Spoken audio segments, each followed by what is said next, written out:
وبركاته. الحمد لله رب العالمين خالق السماوات والأرضين الصلاة والسلام على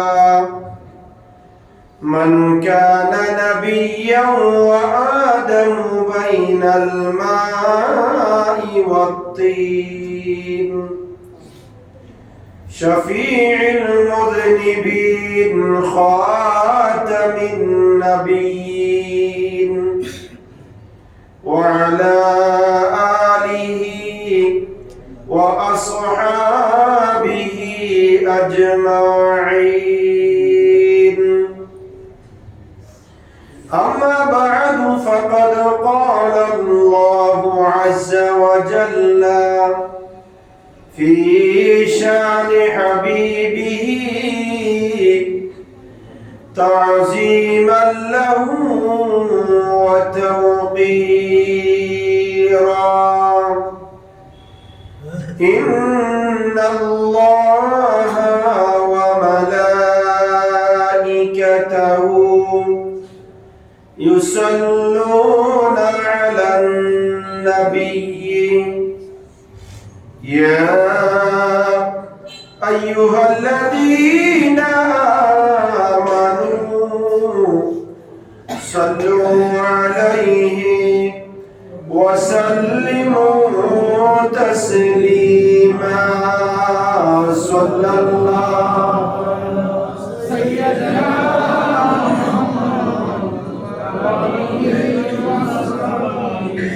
صلى الله على سيدنا محمد صلى الله على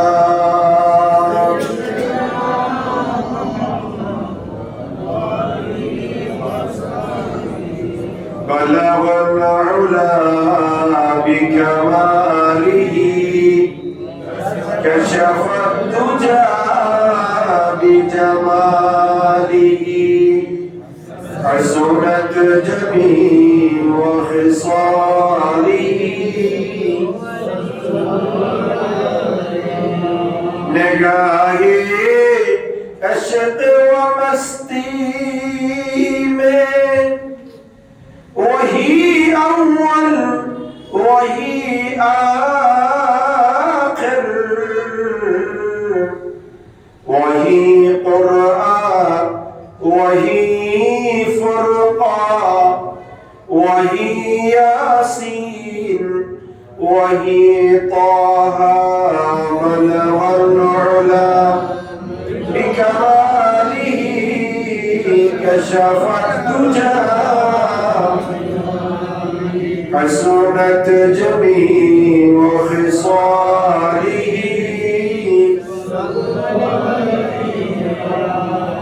أعوذ بالله من الشيطان الرجيم. بسم الله الرحمن الرحيم. إن الله لعن الكافرين وأعد لهم سعيرا. صدق الله مولانا العظيم وبلغنا رسوله النبي الأمين ونحن على ذلك لمن الشاهدين والشاكرين والحمد لله رب العالمين.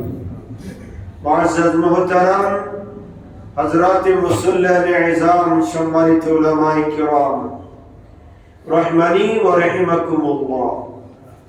আল্লাহ সুবহানাহু ওয়া তাআলা আলিশান দরবারে লক্ষ কোটি শুকর আদা করছি যে আল্লাহ সুবহানাহু ওয়া তাআলা আফজালুন নাস বা'দাল আম্বিয়া সাইয়্যিদিনা আবু বকর সিদ্দিক রাদিয়াল্লাহু তাআলা আনহুর বিশাল শরীফের ওই মহিমান্বিত মাসের দ্বিতীয় জুমা নামাজ জুমা আদায়ের মহান লক্ষ্যে আল্লাহর ঘর মসজিদে আসার বসার সালামি আরজ করার সুযোগ আর তৌফিক যা আল্লাহ আমাদেরকে দান করেছেন তার দরবারে পড়ছি আলহামদুলিল্লাহ।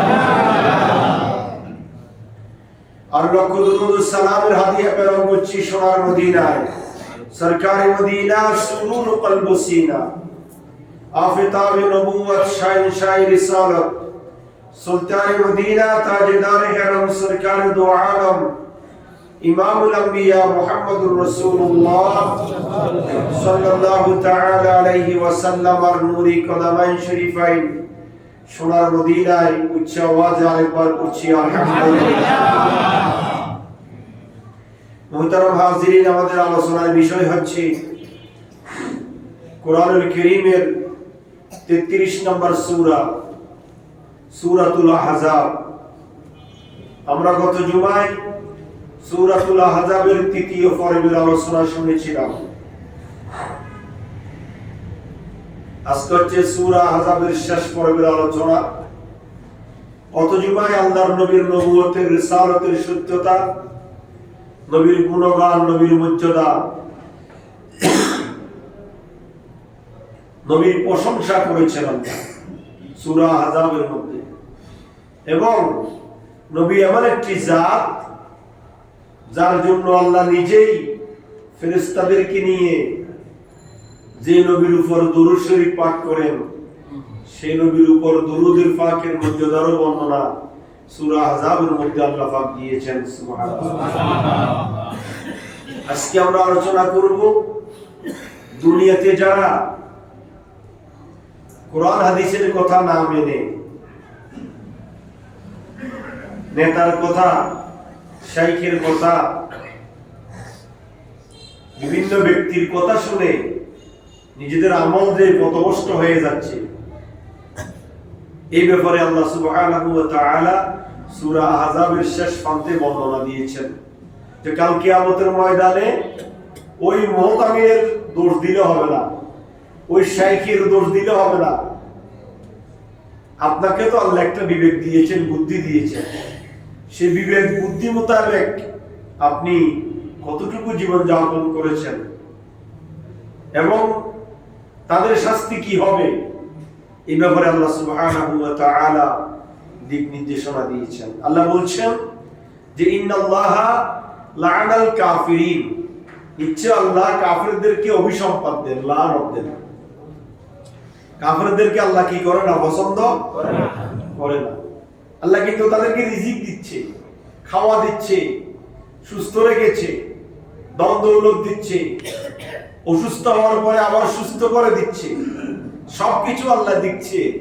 কিন্তু আল্লাহ বলেন তারপরও তাদের প্রতি আমার একটা অভিসম্পাদ, লানত আছে। ওয়া'আদ্দা লাহুম সাঈরা, আর তাদের জন্য জ্বলন্ত আগুন, অগ্নিকুণ্ড আমি আল্লাহ তৈরি করে রেখেছি। কাদের জন্য? কিন্তু কুরআনুল কারীম 6666টি আয়াতে করিবার কোন জায়গায় ঈমানদারের জন্য আগুন তৈরি করে শাস্তি রেডি করে রাখা হয়েছে এমন কোন আয়াত নাই। আলহামদুলিল্লাহ বলেন। কিন্তু কাফেরদের ব্যাপারে কি বলছেন? ওয়া'আদ্দা লাহুম সাঈরা, জ্বলন্ত আগুন, যন্ত্রণাদায়ক শাস্তি, কঠিন শাস্তি আমি আল্লাহ তাদের জন্য প্রস্তুত করে রেখেছি।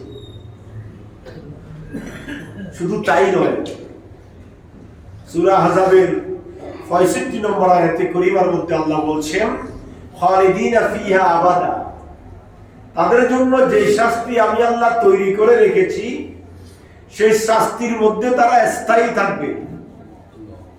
তাদের জন্য শাস্তি কমানো হবে না, আজকে শাস্তি দিয়ে কালকে আবার শান্তি দেওয়া হবে না। খালিদিনা ফিহা আবাদা, তারা চিরস্থায়ী ওই অগ্নিকুণ্ডের মধ্যে প্রজ্বলিত হতে থাকবে।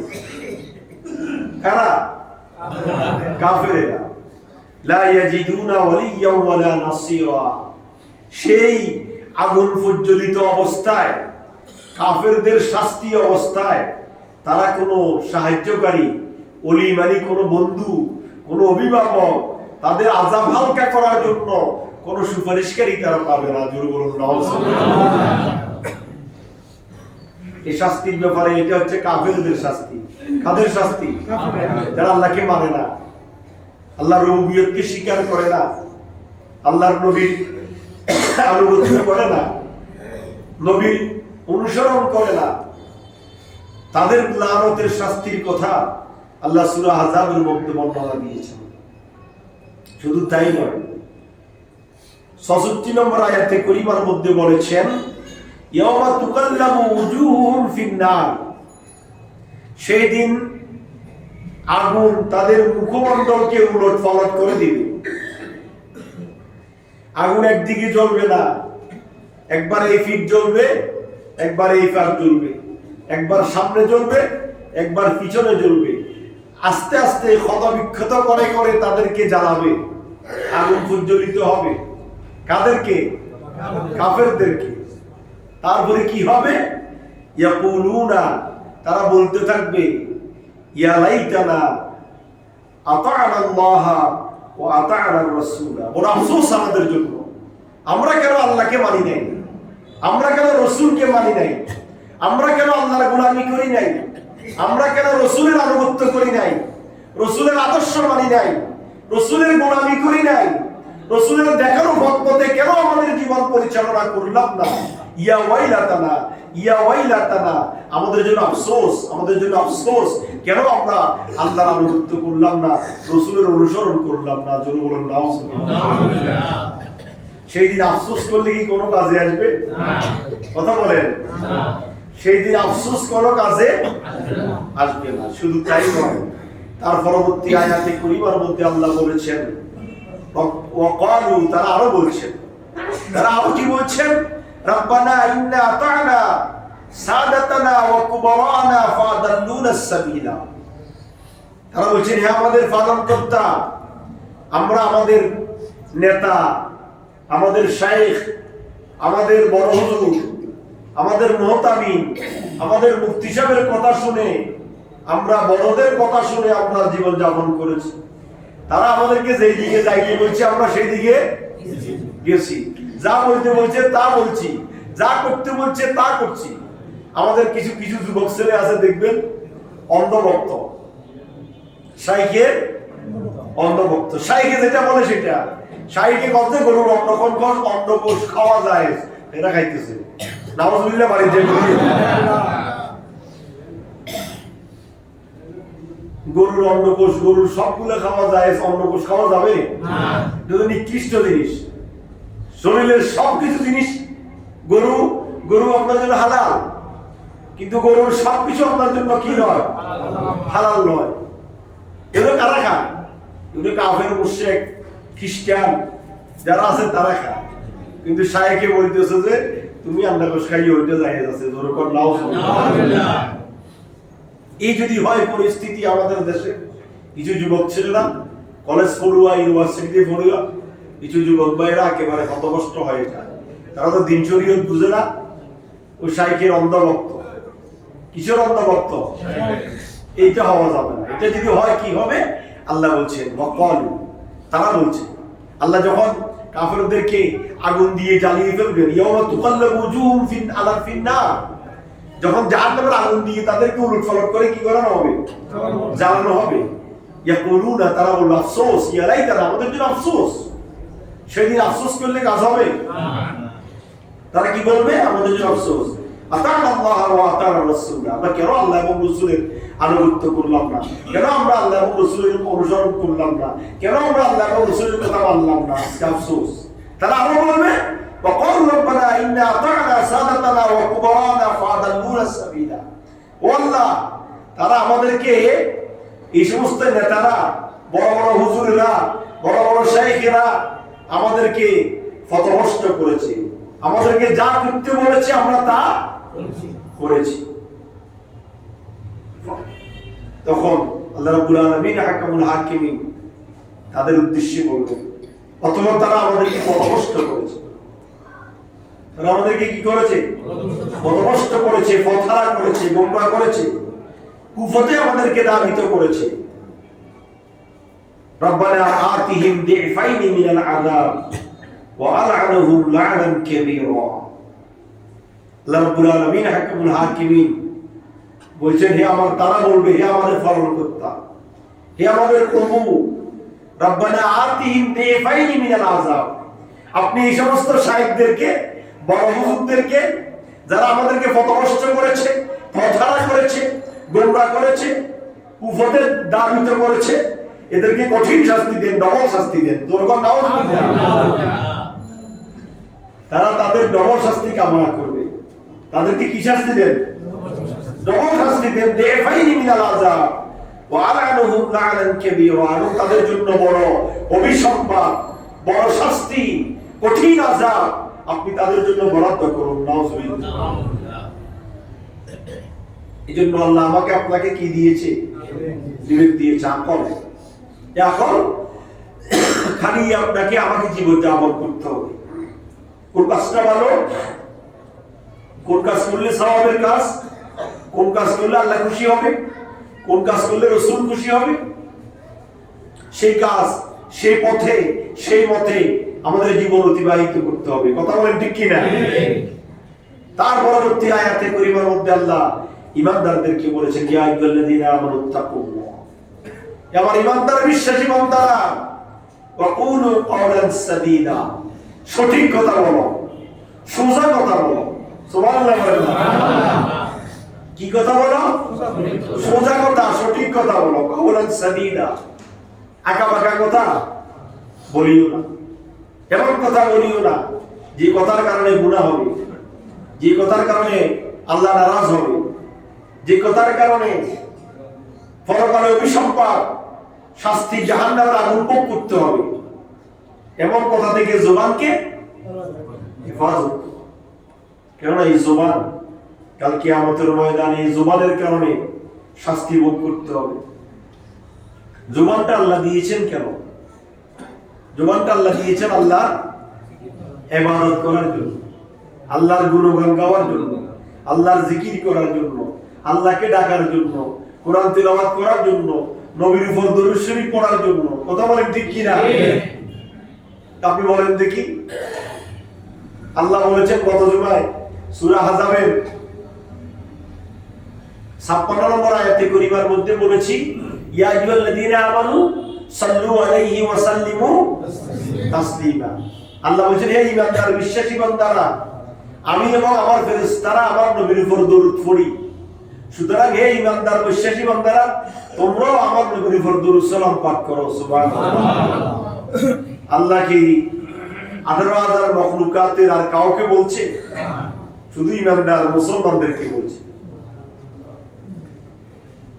কেননা ঈমানদার মুসলমান মানুষই কথা বলতে পারে।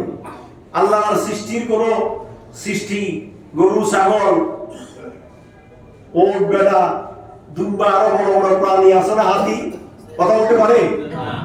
কথা বলতে পারে। কথা বলার শক্তি আল্লাহ তাদেরকে দেয় নাই। আল্লাহ জবান দিয়েছেন ঈমানদারদেরকে, মানুষকে। আর এই মানুষকে ইঙ্গিত করে আল্লাহ বলছেন, ইয়া আইয়ুহাল্লাযীনা আমানুত্তাকুল্লাহ, হে ঈমানদার বিশ্বাসী বান্দারা, বেশি বেশি করে আমি আল্লাহকে ভয় করো। সুবহানাল্লাহ। ভয় করতে হবে কাকে? আল্লাহকে। আল্লাহকে ভয় করলে আল্লাহ খুশি হয়। আল্লাহর বান্দার উপর কি হয়? বান্দাকে নিয়ামত দান করেন। তারপরে বলেছেন, ওয়া কুলু কাওলান সাদীদা, সঠিক কথা বলো, সোজা কথা বলো, আঁকাবাঁকা কথা বলিও না, গুনাহের কথা বলিও না। এমন কথা বলা যাবে না যে কথার দ্বারা বললে গুনাহ হবে, যে কথার দ্বারা আপনার জন্য বিপদ হবে।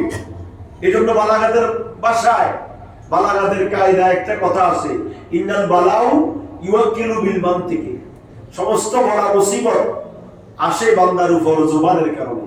নাউজুবিল্লাহ। কিসের কারণে? জবানের কারণে। দেখেন না, বিভিন্ন জন, বিভিন্ন নেতারা, বিভিন্ন নেত্রীরা, বিভিন্ন ব্যক্তিরা বিভিন্ন কথা বলে ফেলে হট করে মুখ থেকে বের হয়ে যায়, মিস্টেক হয়, কথা বাইর হয়। এটার দ্বারা সে বিপদগ্রস্ত হয়ে যায়, কলঙ্কিত হয়ে যায়, কেস খায়, বিভিন্নভাবে কষ্ট পায়। একমাত্র কিসের কারণে? জবানের কারণে সমালোচিত হয়।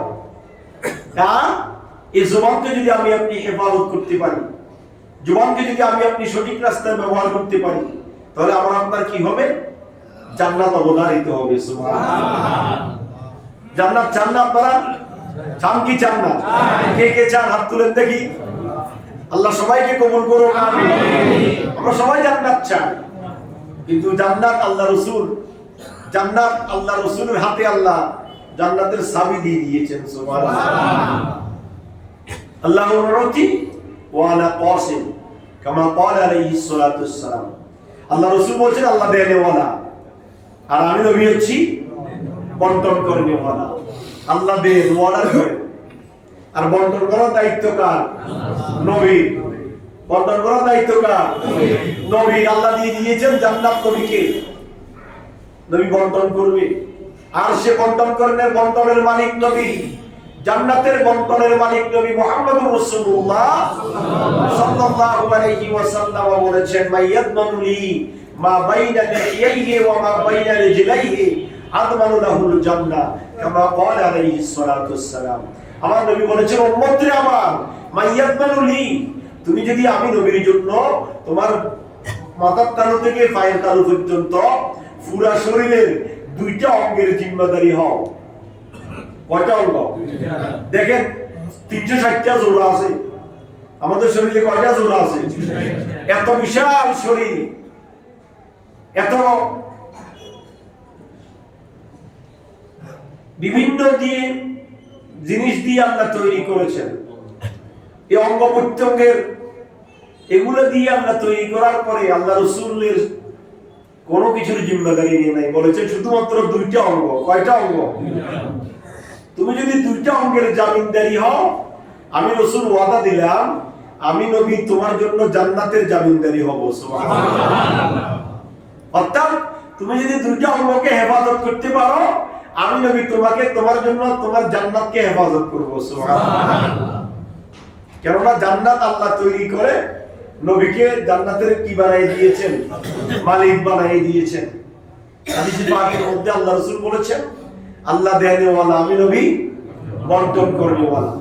আর সে নবী বলছেন, তুমি যদি তোমার জুবান মা বাইনা লিহিয়াইহি, এই জবানকে যদি হেফাজত করতে পারো মিথ্যে কথা থেকে, বাজে কথা থেকে, গালিগালাজ থেকে, গীবত শিকায়ত থেকে, খারাপ কাজ থেকে এই জবানকে যদি হেফাজত করো, আর দুই রানের মধ্যবর্তী স্থান লজ্জাস্থানকে যদি যারা ব্যভিচার থেকে, কুফতে, খারাপ পথে ব্যবহার করার থেকে যদি তুমি মুক্ত রাখতে পারো, আমি নবী তোমার জন্য জান্নাতের মালিক হয়ে যাব। সুবহানাল্লাহ। এই জন্য আমাদের এই জবান সবসময় সঠিক কথা বলতে হবে। জবান দিয়ে সবসময় কি কথা বলতে হবে? ফালিয়াকুল খায়রা আও লা ইয়াসমুত কামা ক্বালা আলাইহিস সালাতু ওয়াসসালাম। আল্লাহ রাসূল কি বলেছেন? উম্মতরে আমার, ফালিয়াকুল খায়রা, যদি পারো ভালো কথা কও। সুবহানাল্লাহ। দেখেন আল্লাহ রাসূল কি হিকমত প্রয়োগ করেছেন। যদি পারো, পারলে ভালো কথা কও। আও লা ইয়াসমুত, যদি ভালো কথা বলতে না পারো তাহলে জবানকে বন্ধ করে চুপ থাকো, আর কিছু বলিও না। সুবহানাল্লাহ। আমরা তো বুঝিও বলি, না বুঝিও বলি, জানলেও বলি, না জানলেও বলি। আসি না আমরা সমাজে কেউ? আমরা আলে বলবার বদনামি করতে, ভুল দেখতে চিন্তা করি না। তা আমি কতটুকু জানি আমি এটা চিন্তা করি না। অথচ আমরা তো দুই এক কলম মাদ্রাসায় লেখাপড়া করেছি, কিন্তু তারপরও কোনো একটা আলেম কোনো কথা বললে, কোনো একটা আলেম কোনো কাজ করলে এটা ভুল করছে বা ভুল বলছে, এটা বলতে ভয় লাগে। কারণ সে হয়তো বা কোরআন হাদিসে পাইতেও পারে। কোরআন হাদিস তো সাগর, মহাসাগর। কথা বলেন ঠিক কিনা?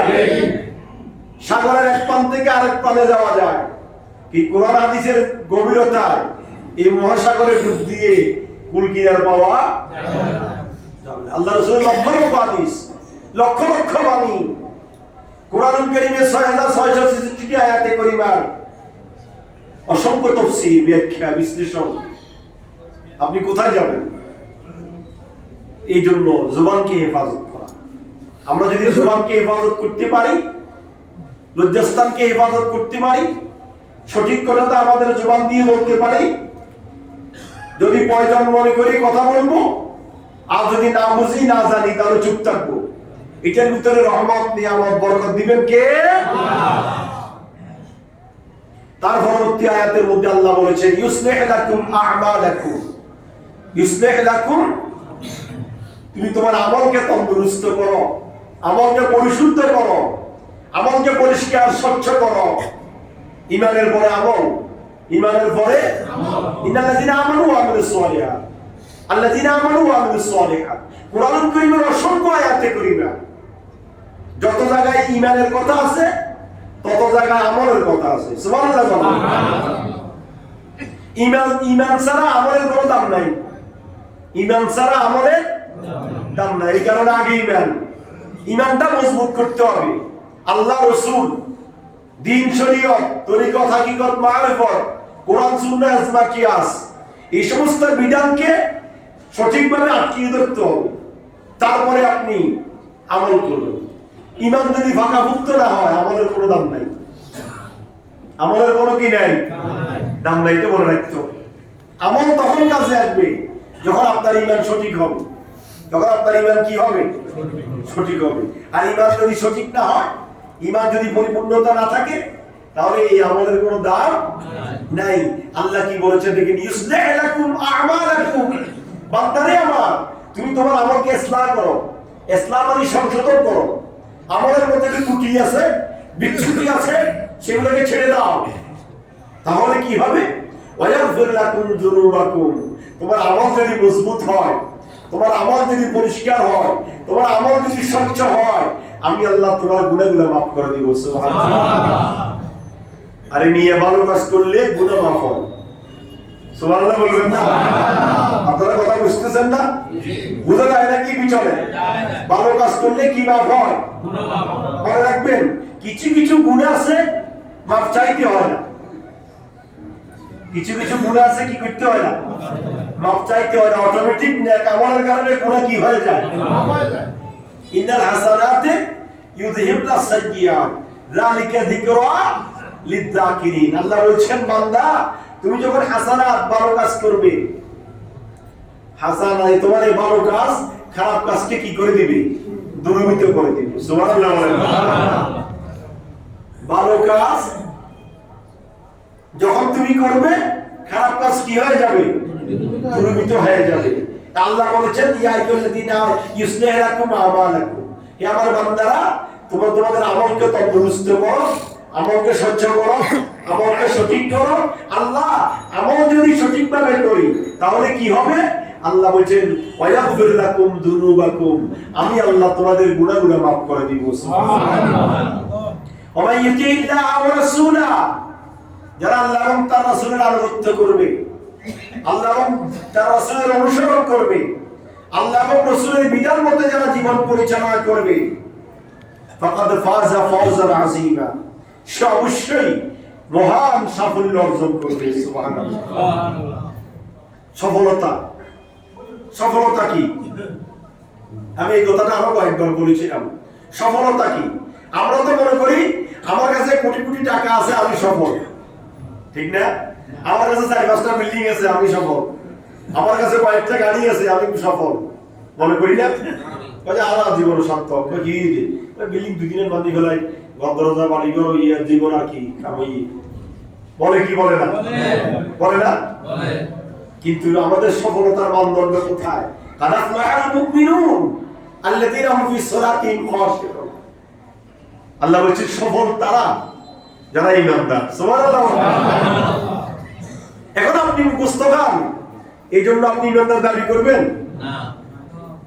মুখস্থ খাওয়ার নাম ঈমানদার নয়। দাড়ি টুপি বাগদির নাম ঈমানদার নয়। ঈমান দেখা যায় না। ঈমান কোথায়? মনে রাখতে হবে। দাড়ি টুপি পাগড়ি আবা কাবা জুব্বা এগুলো তাকওয়া নয়, তবে লেবাসুত তাকওয়া। আপনার অন্তরে ঈমান আছে বিধায় আপনি দাড়ি রেখেছেন। আপনার ঈমানে আপনাকে দাড়ি রাখতে কি করেছে? উদ্বুদ্ধ করেছে, বাধ্য করেছে। দাড়ি আছে বিধায় আপনি, ঈমান আছে বিধায় আপনি হারাম খাচ্ছেন না। ঈমান আছে বিধায় আপনি অন্যায় করছেন না। ঈমান আছে বিধায় আপনি জেনা করছেন না। জেনার সুযোগ আছে, বলে না জেনা হারাম দিত না, কি জেনা করলে ঈমান দেবে, আমার ঈমান হচ্ছে দামি, আমার ঈমানটা মজবুত, আমি অন্যায় করব না। তাহলে কি হবে? ফাকাদ ফাযা ফাওজান আযীমা। সে মহান সাফল্য অর্জন করবে। সুবহানাল্লাহ। তাহলে তারাই সফল যারা ঈমানদার। যারা কি ঈমানদার? ঈমানদাররাই কি বলেন না সফল। সফলতার মানদণ্ডে সূরা মুমিনুন 18 পারায় আপনাদেরকে আলোচনা করেছিলাম। ধারাবাহিক আলোচনার মধ্যে এসেছিল কোরআনের কারীমের 18 পারার প্রথম সূরা সূরা মুমিনুন, মুমিনের বৈশিষ্ট্য, মুমিনের ক্রাইটেরিয়া বর্ণনা করতে গিয়ে আল্লাহ সর্বপ্রথম বলেছেন কাদ আফলাহাল মুমিনুন, ওই সমস্ত মুমিনরাই সফল। সুবহানাল্লাহ। তারপর আয়াতের মধ্যে আল্লাহ বলছেন ইন্না আরাদনাল আমানাতা আলাস সামাওয়াতি ওয়াল আরদি ওয়াল জিবাল فأبين أن يحملنها وأشفقن منها وحملها الإنسان إنه كان ظلوما جهولا। সুবহানাল্লাহ। এই কোরআন দেখতেছেন না, এটা কি কোরআন? সবাই বলেন না কোরআন। কার কার ঘরে আয়াত তুলেন, কার কার ঘরে আয়াত তুলেন? সবাই ঘরে আছে। এখন যদি বলি কে কে কোরআন তেলাওয়াত করেন না তুলেন, তাহলে কয়জন না তুলবো? এখন যদি বলি আজকে সকালে কয়জনে কোরআন তেলাওয়াত করছে না তুলেন? এটা আমাদের চিন্তার বিষয়। চিন্তা দরকার আছে না নাই? আমরা সফল, আমরা কি করতেছি, আমাদের জীবনটা সার্থক কিভাবে আসবে? আপনি আজকে চোখ বন্ধ করেন, কালকে আপনার সব শেষ, কোনো কিছু কাজে আসবে না। এই জন্য মনে রাখতে হবে, আলেম ওলামা নসিহত করে আমরা ডান কানে দিয়ে শুনি, বাম কানে চলে যাওয়া যাবে না। এই কোরআন লৌহে মাহফুজের সম্পদ। কথা বলেন ঠিক কিনা? আল্লাহ কোরআন আমার নবীর উপর নাজিল করার আগে আল্লাহ কোরআন দিতে চেয়েছিলেন আসমানকে, আসমান এই কোরআন গ্রহণ করে নাই। দিতে চেয়েছিলেন জমিনকে, জমিন এই কোরআন গ্রহণ করে নাই। তারপরে দিতে চেয়েছিলেন কাকে?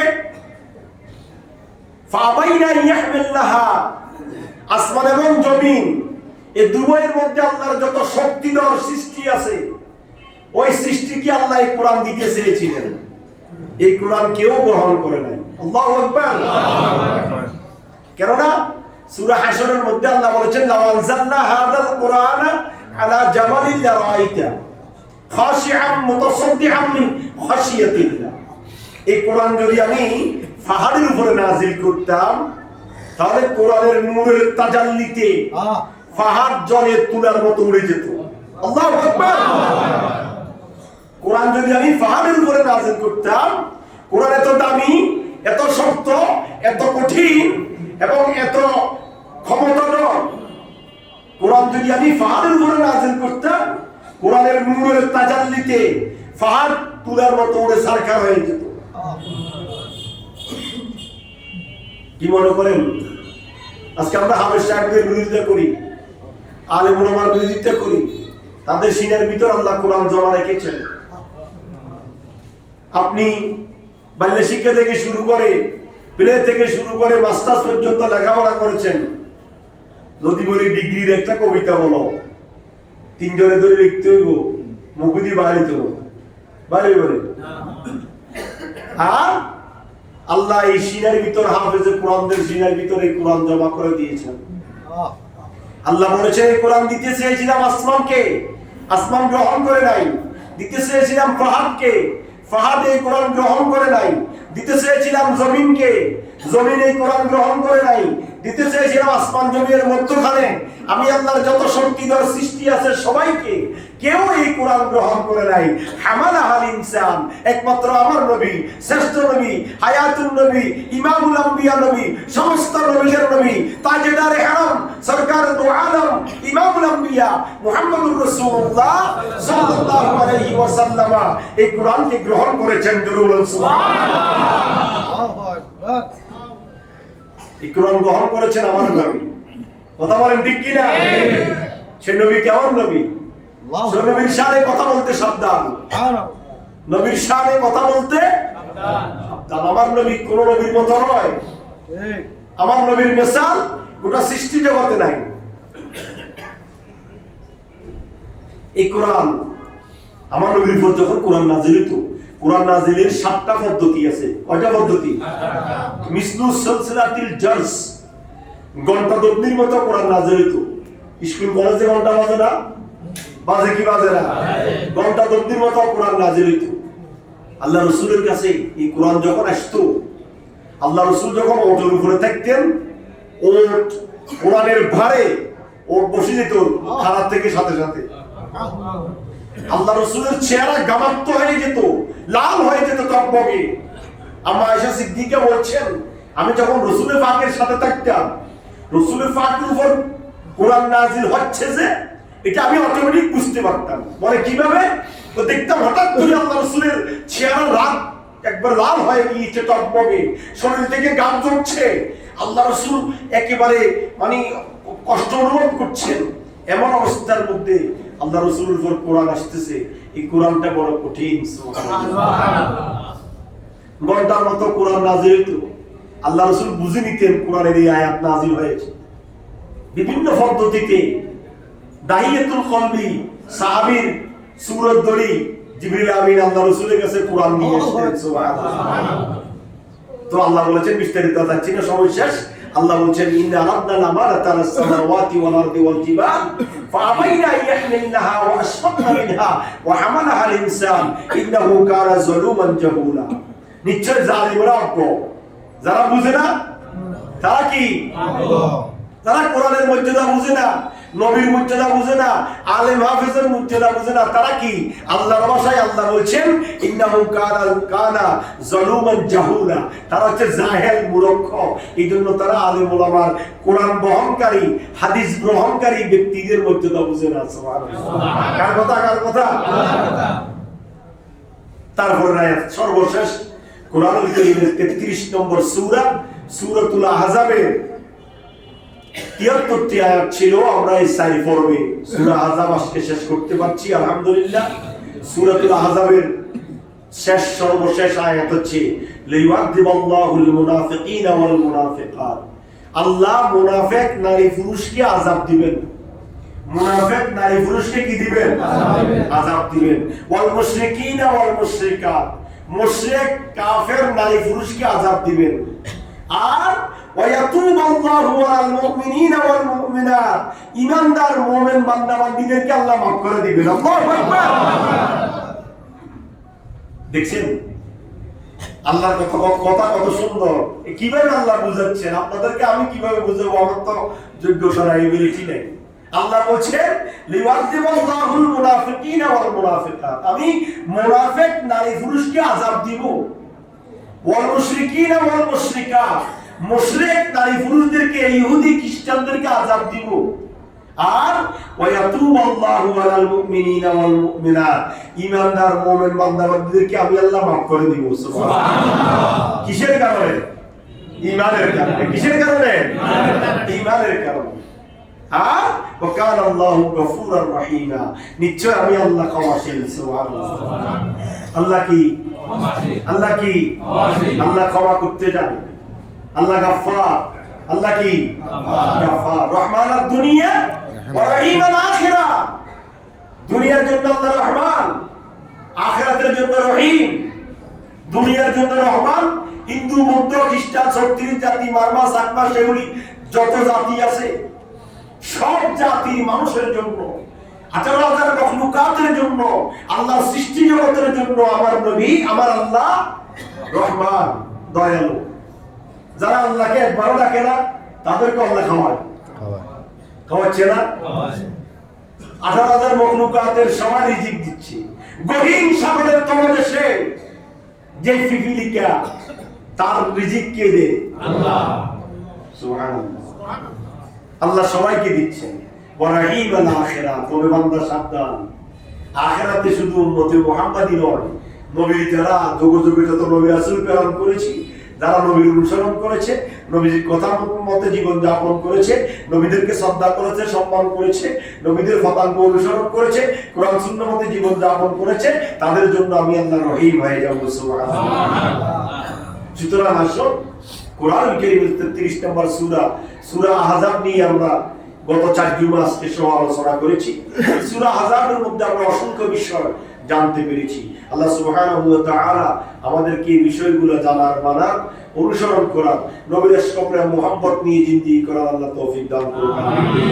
আপনারা শুনে আনন্দিত হবেন এবং আপনারা অত্যন্ত ভাগ্যবান আমি মনে করি। যদিও আপনারা কেউ কোনো কিছু মনে করেন, অথবা ইমাম সাহেবের বা মুয়াজ্জিন সাহেব বা কেউ হজে যাওয়া, উমরা যাওয়াকে আপনারা ব্যবসা মনে করেন। ব্যবসা আপনারা মনে করতে পারেন, ব্যবসা তো আছে, সব কাজে তো ব্যবসা করতে হয়, করা যায়। জায়েজ আছে, কিন্তু আমি মনে করি আমার মুসল্লিরা ভাগ্যবান।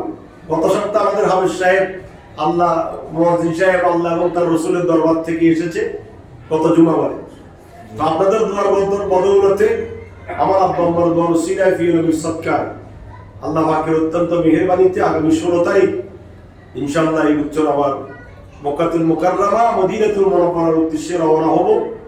16 তারিখ সকাল 8:30টায় চট্টগ্রাম বিমানবন্দর থেকে ফ্লাইট।